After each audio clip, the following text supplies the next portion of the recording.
The air in Willow Creek Park was sharp with the scent of wet grass and sun-warmed wood chips, the kind that clung to the bottoms of sneakers. Claire Whitman stood by the faded green swing set, her hands wrapped too tightly around the leather straps of her purse. To anyone passing by, she was just another mom in sunglasses. But under the gloss of her pressed blazer and perfect hair, there was a brittleness, like glass that had been dropped once and glued back together.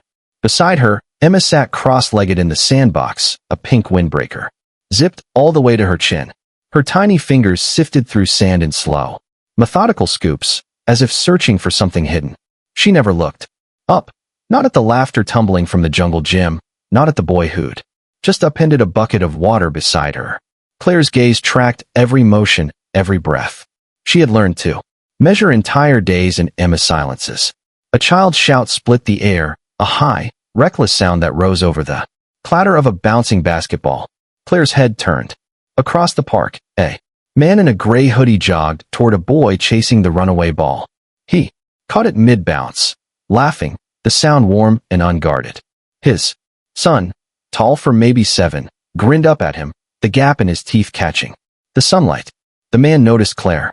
A quick nod, casual, but his eyes lingered, not in the way of a stranger sizing someone up, but as if he'd seen her before in some half-forgotten dream. Claire looked away first, toward Emma, who was now lining up 3 small stones in a perfect row. That was her language, order in a world too loud. Claire crouched down, smoothing the girl's hair, though Emma didn't flinch or respond. A gust of wind rolled through, rattling the swings. One empty seat rocked hard, the chain creaking. Claire felt the sound in her bones. It was the same creak she'd heard every Saturday for the past 3 months. The same one she clung to as proof they were still coming here, still trying. But today felt different. Somewhere between the creak of that swing and the warm laugh of the stranger across the park, a thread pulled tight in her chest. Something was about to happen. She could feel it. Stories like this remind us we're not alone. If you believe that too, please like and subscribe. It helps us keep telling them. Claire had not always measured her life in silences. There was a time when she'd been known for her voice, sharp in the boardroom, warm over dinner with friends, low and soothing in the dark. When Emma was still small enough to curl on her chest, she'd been the youngest CEO in their company's history, the kind of woman who could convince a room full of investors to believe in anything. Then, the summer after Emma's 3rd birthday, the words stopped. No reason, no injury, no diagnosis that made sense. Just one morning, Claire had greeted her daughter with a bright, "Good morning, sunshine," and Emma had only blinked, her lips pressed tight. Doctors used words like selective mutism, developmental regression, anxiety response. None of them promised a cure. Her ex-husband, Tom, said it would pass. He said a lot of things from the distance of his new life in Denver. But the months stretched into years, and Emma's voice remained locked away like some delicate thing too fragile to touch. Claire had tried everything: speech therapy, art therapy, picture boards, even a golden retriever puppy named Daisy. Some days there were glimmers, a laugh too quick to stifle, a humming sound as she drew, but never words. And without them, Claire felt the slow erosion of something essential, like their connection was fading thread by thread.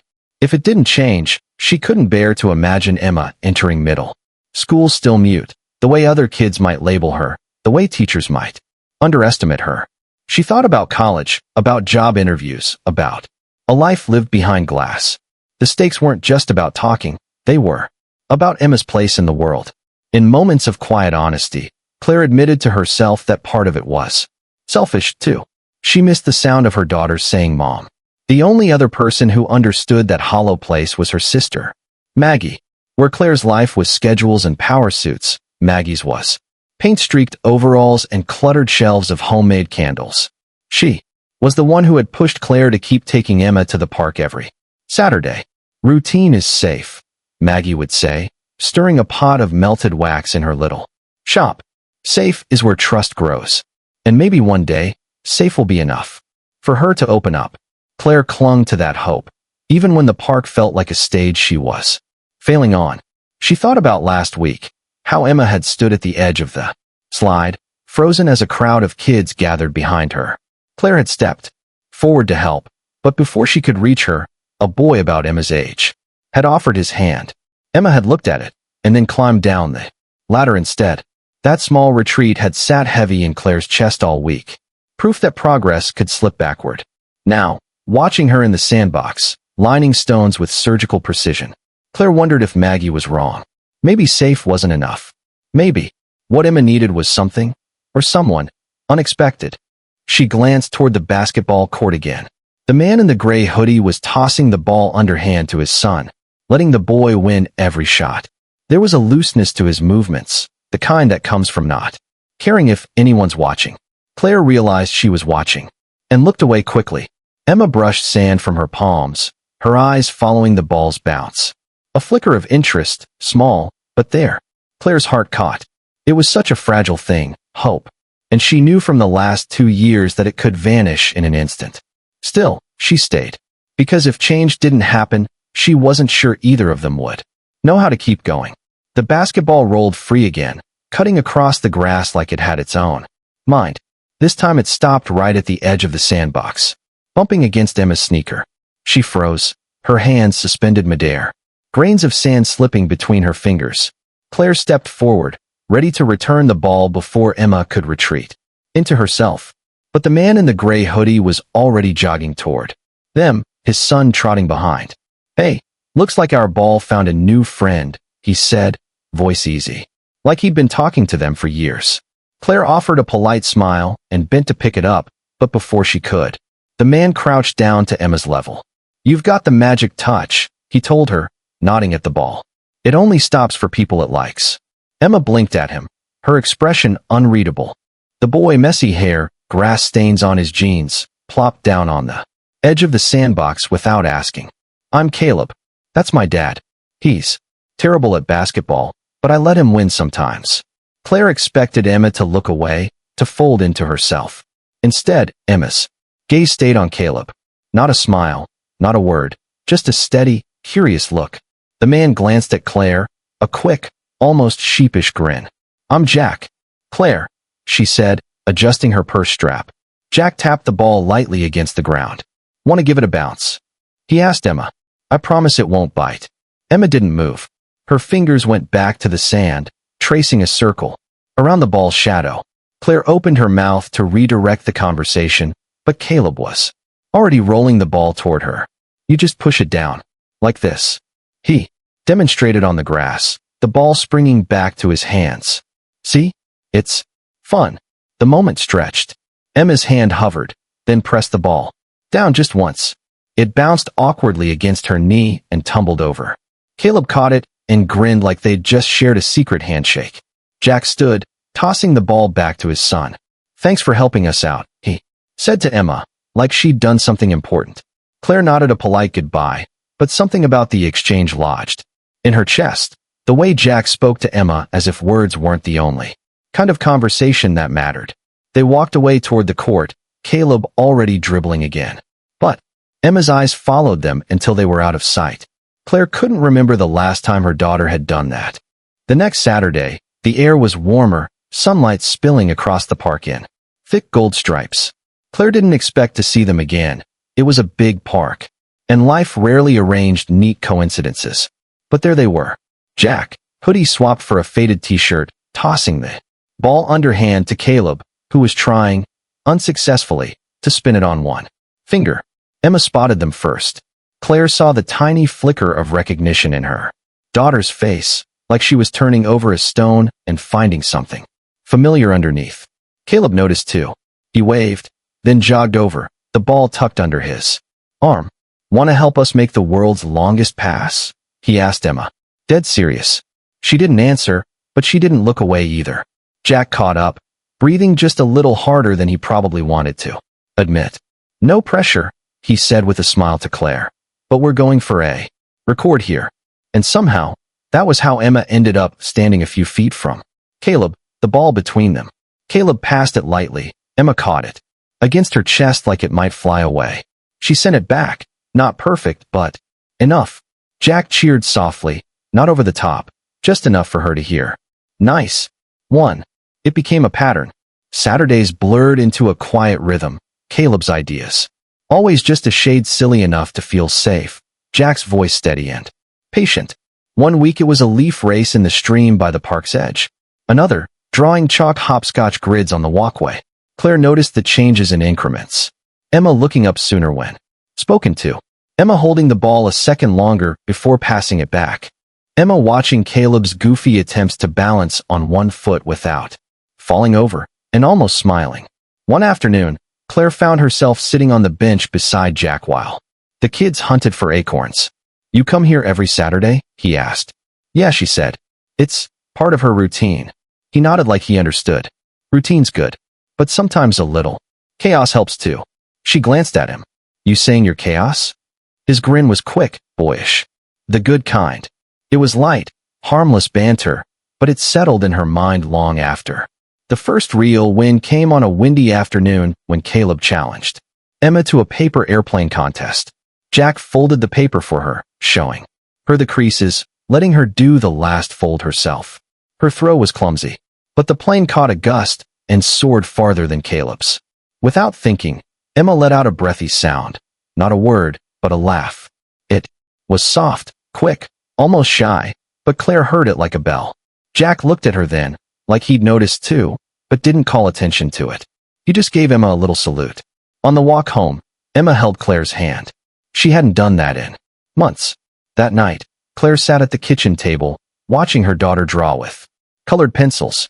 There was something in Emma's posture, shoulders not quite so tight, head tilted toward the page, that felt like the beginning of something. It was small, fragile, but for the first time in a long time, Claire let herself believe they were moving forward. It happened on a Saturday that started out perfect. The kind of day when the air feels new, like it's been scrubbed clean overnight. Emma had been quicker to leave the car, tugging at Claire's hand as they crossed the parking lot. Jack and Caleb were already near the sandbox, building something that looked suspiciously like a lopsided castle. Caleb waved her over. "You can be the architect," he announced, handing Emma a red plastic shovel. She took it without hesitation, and for the next 20 minutes, they worked side by side, Caleb chattering about how their fortress needed a moat to keep out sand dragons, Emma nodding occasionally, even handing him shells to decorate the walls. Claire sat on the bench with Jack, both of them quiet, watching something unfold that felt almost normal. Then a group of older boys cut across the playground. Loud, fast, the kind of loud that doesn't care who's in the way. One of them kicked at the corner of the sand castle without looking, sending part of it collapsing in a dusty slump. Emma froze, her shovel dropping to the ground. "It's fine," Caleb said quickly, trying to rebuild, but another boy laughed and stomped through the middle, scattering their work completely. Claire was already halfway to the sandbox when Emma scrambled out, brushing past Caleb and running toward the swings. Her shoulders were hunched, her head down like she was bracing against a storm only she could feel. "Emma," Claire's voice caught as she followed, but Jack's hand lightly touched her arm. "Give her a minute," he said. But Claire couldn't. She found Emma gripping the swing's chain, staring hard at the ground. "Hey, sweetie, it's okay. We can build another one," Claire tried. No answer. Just that wall of silence again, thick and absolute. When they finally left, Emma wouldn't look back at Caleb, wouldn't wave. The next week, she refused to get out of the car. Not even when Claire pointed out that Jack and Caleb were waiting.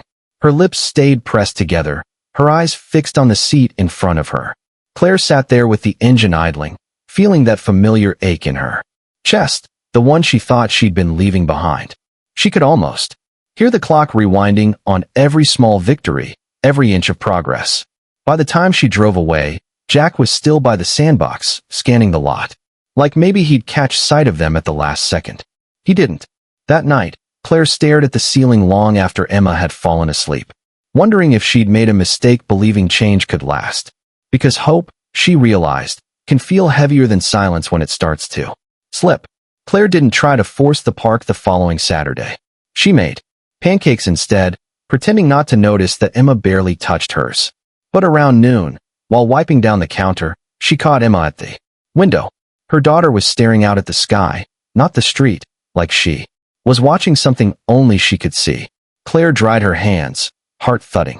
She'd been telling herself to wait, to give Emma space after the sandcastle incident. But waiting felt too much. Like surrender. She went to the hall closet, pulling out Emma's windbreaker. Hey, she said softly, kneeling so they were eye to eye. We don't have to stay long. But I think, maybe we should try again. Emma's gaze flickered to the coat, then to Claire's face. No nod. No word. Just a pause long enough to feel like an answer. 20 minutes later, they were pulling into the Willow Creek lot. The air was brisk, clouds stacking high over the trees. Claire spotted Jack and Caleb near the basketball court. Caleb was dribbling in small, careful bounces, scanning the park like he was hoping to see someone. When they did, his grin was instant. He waved both arms, no hesitation. Emma slowed, but didn't stop. Hey, Emma. Caleb called. We saved you the first shot. Jack's eyes met Claire's, his relief unguarded. The game wasn't much of a game. Caleb passed the ball to Emma. She bounced it once, handed it back. He shot and missed on purpose. Jack retrieved the ball, tossed it to her again. Each cycle was simple, no pressure. But something in the repetition loosened Emma's shoulders. By the fourth pass, her eyes had lifted from the ground. Claire stood at the edge, feeling a knot she hadn't realized was still there. Begin to ease. She could have let it end there. A small victory, safe and unthreatening. But safe wasn't why they'd come. Not anymore. Emma, she called, her voice carrying across the court. You can shoot it. Emma glanced at her, then at the hoop. Jack stepped closer, voice low and warm. I'll help you line it up. He crouched beside her, guiding her hands just enough to give her the angle, then stepped back. She pushed the ball upward. It didn't make it. Halfway, Caleb chased it down, tossed it back with a grin. Again, he said. Emma tried. And again. And again. By the sixth try, her cheeks were pink, her breathing quick. But she didn't stop. Claire knew this was it. Not the shot, but the choice. Emma was staying in the game. She was letting herself be seen. The sun slipped out from behind the clouds, painting the court in sudden light. Claire's pulse raced, not because Emma had scored, but because she could feel something building. Something was coming. The wind picked up just enough to rattle the chains on the swings, that same creak Claire had heard the very first day. It was the sound she'd come to measure hope against, a reminder that they were still here, still trying. Emma was on her eighth shot now. The ball hit the backboard, rolled down the rim, and dropped to the asphalt with a dull thud. Close one, Jack said, jogging after it. You've got the aim, just need a little more muscle. Caleb bounced in place, his energy like sunlight spilling over everything. This is the one, I can feel it. Emma stood there, palms open, waiting for the ball. Her hair had come loose from its clip, strands dancing across her cheeks. Jack tossed her the ball. Ready? She nodded, barely, but it was there. Claire's breath hitched. She knew what this was. The moment before either. Everything changed or nothing did. Emma lifted the ball, bent her knees, pushed. The ball arced, too short. Again, and bounced away. Caleb ran to get it, but one of the older boys from last week beat him there. Same loud group, same careless swagger. The boy grinned and spun the ball on his finger. You trying to play? You're too little. It wasn't cruel, not exactly, but it was enough. Claire felt her stomach drop. She took a step forward, ready to shut it down. And then Emma stepped forward first. She held out her hands for the ball. No hesitation. The boy smirked but rolled it to her feet. Go ahead, if you think you can. Emma picked it up. The court went quiet in a way that wasn't about noise. It was about attention. Jack stood still, Caleb's eyes wide, Claire's pulse roaring in her ears. Emma looked at the hoop, then at Caleb. And in a voice soft but clear, enough to slice through the air, she said, catch. Just one word. But it was the first word Claire had heard from her daughter. In over 2 years. Caleb froze for a heartbeat, then grinned so wide it seemed to take over his whole face.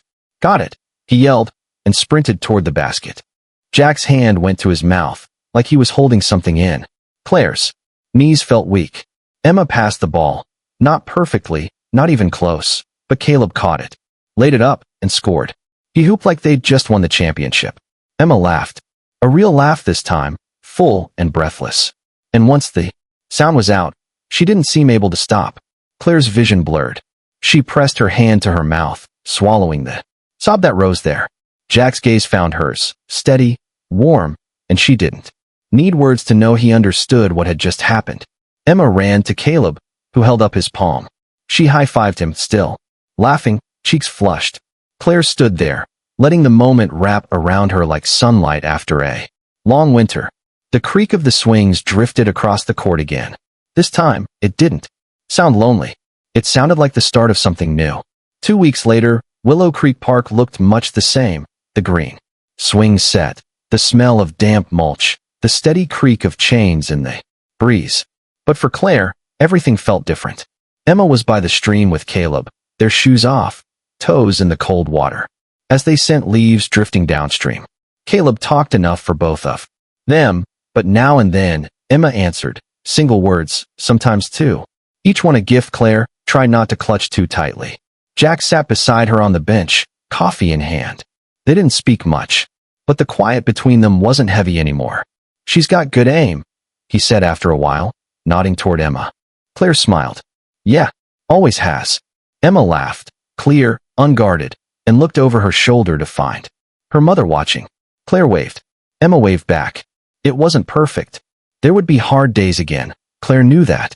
But the silence wasn't impenetrable anymore. They'd found a crack in it, and light was spilling through. The wind moved through the park, and the swings began their soft, familiar song. Claire listened, realizing the sound no longer reminded her of trying and failing. Now it reminded her of showing up, of staying long enough for something to change.